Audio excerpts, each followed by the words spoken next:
Nazario nacque in una famiglia speciale. Sua madre, Perpetua, era una donna di fede profonda. Aveva imparato da San Pietro o dai suoi primi discepoli l'amore per Gesù Cristo. Anche se suo marito era un pagano, Perpetua dedicò la sua vita a crescere Nazario nella fede cristiana. Lei instillò in lui un ardente desiderio di seguire Cristo, un desiderio che presto superò ogni sua speranza.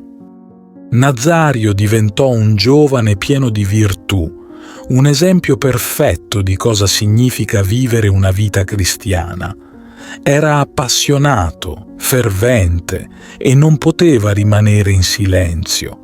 Così lasciò Roma e iniziò a viaggiare, predicando la fede in molti luoghi.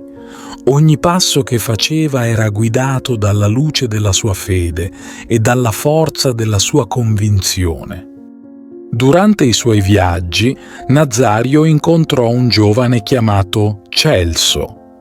Celso divenne il suo fedele compagno, sempre al suo fianco, pronto ad assisterlo e sostenerlo.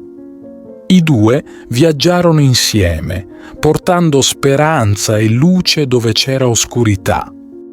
Arrivati a Milano, i pagani li catturarono, ma Nazario e Celso non mostrarono paura.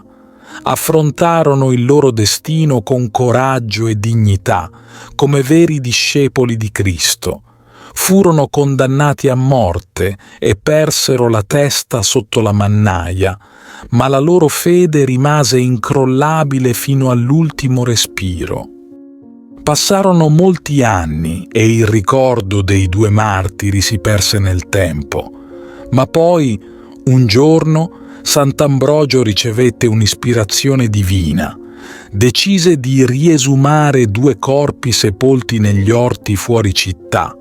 Uno dei corpi, decapitato ma ancora incorrotto, fu ritenuto quello di Nazario. Fu trasportato davanti a Porta Romana, dove venne eretta una basilica in suo onore. L'altro corpo, ritenuto quello di Celso, fu sepolto in un altro luogo, dove sorse un'altra basilica. E così la memoria di Nazario e Celso fu riportata alla luce. La loro storia di fede e coraggio continua a ispirare i fedeli. Nazario, con il suo cuore ardente e la sua anima pura, rimane un simbolo eterno di devozione e amore per Cristo. Ti invito calorosamente a iscriverti al nostro canale per darci supporto e permetterci di continuare a creare nuovi video che condividono storie ed esperienze ispiratrici.